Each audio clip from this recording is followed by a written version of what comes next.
Hello, welcome to Lemon Stews, where we talk anything and everything entertainment. I'm, of course, Lemon himself, Ezekiel Lemon, and this is my review for House of the Dragon Season 2, Episode 3. But before we get into that, let's get the house clean out of the way, shall we? I'm going to leave a like.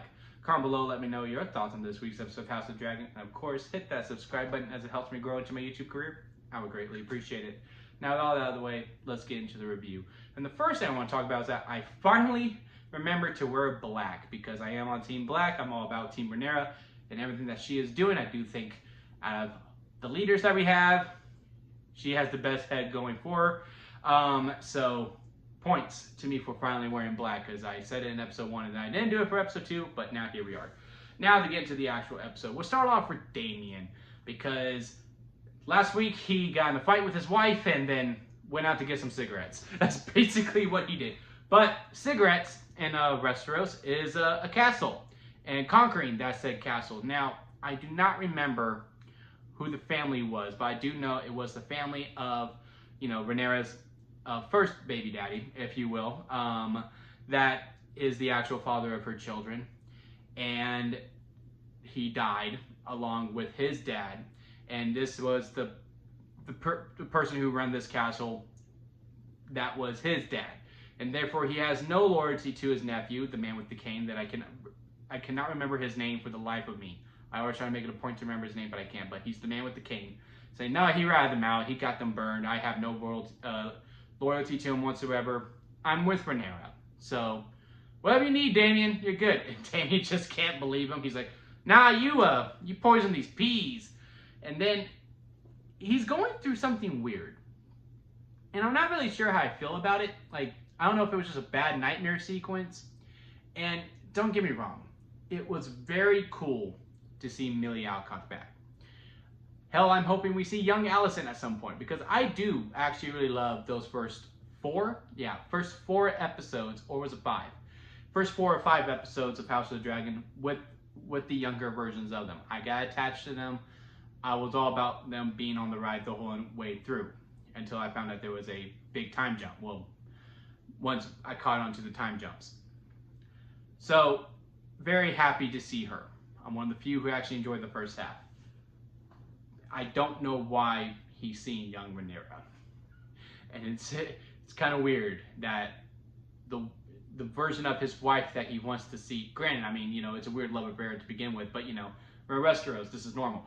It's just that the version of his wife that he sees to guilt trip him of the decisions that he made was the younger version. I don't know. It was just really odd to me. Again, really happy to see her.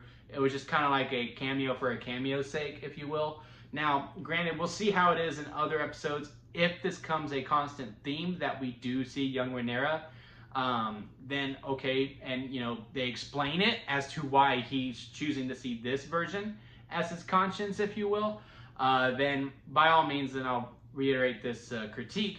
But as of right now, it's kind of weird, and that's really all that Damien kind of did.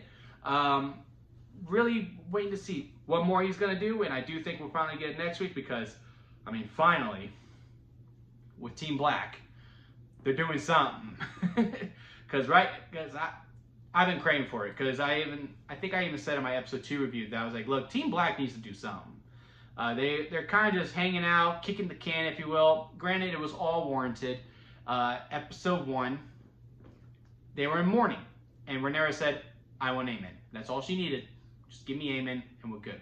And then episode 2, they did have to play a little bit of defense, because, the move they did make, the only move they made up until this point, was, killing a child. Granted, that was not the plan, but, that was the plan that was executed. So therefore, they were kind of playing defense, and they also were dealing with a prisoner, and, Damien went away, who was their real force of, of attack. And while Team Green is, we'll get more into them in a little bit, but Rhaenyra, and this is why I follow her, is that, look, we have to try to prevent a war. We can't use dragons and all this stuff, even with all these people coming out here. And I think I would have been one of the guys on that round table saying, ma'am, let's send a dragon and let's force these armies to join us and threaten them, or burn them down, because Team Green's making moves. And we're not making any moves, so we need to do something. Renee was like, nope. They know not to use dragons. Ah! Well, also as someone has to be on the side, like, well, Aegon's about to hop on one, but luckily, he doesn't. But, just need a move to make. And then she finally goes, okay, I'm going to go talk to Alicent. And I need to do it in person. I can't send a Raven because she won't take it seriously. And then it would just speedline the war. I need to find a way to get in there. So she talks to the prisoner, or who's now on the team, who's just, I believe, is living in the castle. He says, look, go to the prayer place, and, you'll be able to talk to her there. And I mean, boss move. Going into the enemy territory of King's Landing in disguise, no backup, just you, knowing if you get caught, you're done. The war's over, you're going to lose, and you're most likely going to die, right? Because of all the things that are going against you. I mean, straight up boss move, and that's why she's my queen. I mean, even when she goes in there, she's face to face with Alicent, she goes, and I was like, so if I scream, what happens? She goes, you imprison me and you probably kill me. You want to do that? Go ahead. Yeah, that's what I thought. And then they have their conversation. And I mean, it is literally probably my favorite scene out of the whole entire show. I mean, I love the scene with Rhaenyra and Damian, how, it's a build up to them yelling at each other. While this was an actual just conversation. And it just proves that Olivia Cook and Emma Darcy are just in a league of their own. Like, it wasn't just about the way that they were delivering their lines. It was also, how the camera is set on them and you're seeing their reactions to it. It's not just, waiting for a line to get done. Like, when the camera's on Emma Darcy or Rhaenyra, it's Rhaenyra taking that information in as if she is a real person. It felt so real with how when she's telling, like, look, no, your dad changed his mind. Your dad changed his mind. I was in the room with his quarters as he was passing away, and he said Aemon needs to be king. Says all these things. And Rhaenyra's coming face to face with it. And again, the way she's processing the information, you can see her being defeated, and the walls are breaking down. And like, did he really change his mind? Did I really lose everything that I had? And then when, she explains, what his final words were, she goes, oh, he told you about ice and fire? And she's like, what are you talking about? He goes, no. So you messed up. So that was a prophecy that he told me with, Aegon the Conqueror. And she's like, oh, fudge. And you can see in Alicent, again, it's not just what they're saying to each other, it's the reaction and how they're taking it in. And how Alicent just was like, everything in the eyes was like, I made a huge mistake, because she is fully aware that Aegon should not be king. I mean, the even thing that goes, I think you would have made a fine queen, all this. I mean, again, everything within this scene was just so amazing. And how she's like, no, you can still do it. And she's like, girl, I have no more power. I'm in too deep. So no, I did not make a mistake, and I'm going to have to take that to the grave with me. And it's too far gone. I have nothing. Even if I wanted to do something, I couldn't. It's basically what she was trying to tell Rhaenyra. And now, that was the final scene, because we focus again on Rhaenyra's face, and it was a face of, all right, I did everything that I could. Let the games begin. And I'm like, oh man, can't wait for next week. It's gonna be super, super awesome. And then we have the Team Green stuff,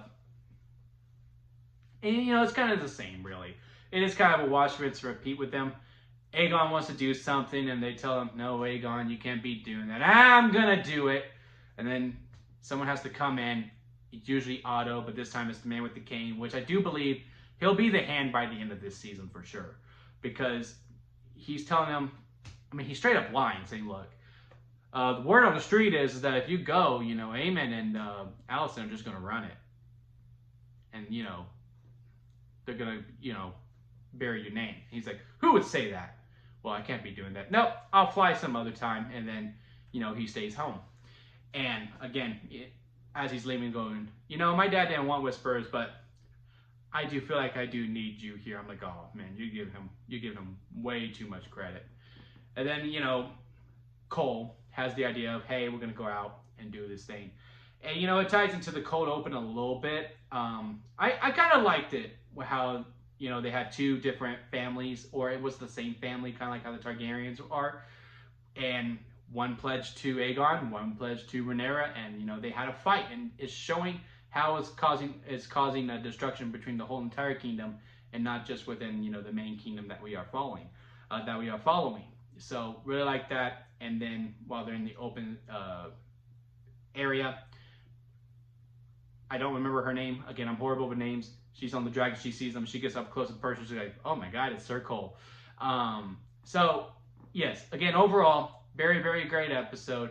Like some of the main points, ended very strong. I mean, again, Olivia Cook and Emma Darcy are just on a whole league of their own. And I mean, that whole entire sequence is just so absolutely fantastic. And again, it's not just about how they're reading the lines, it's how they're receiving them. But some good moments here too.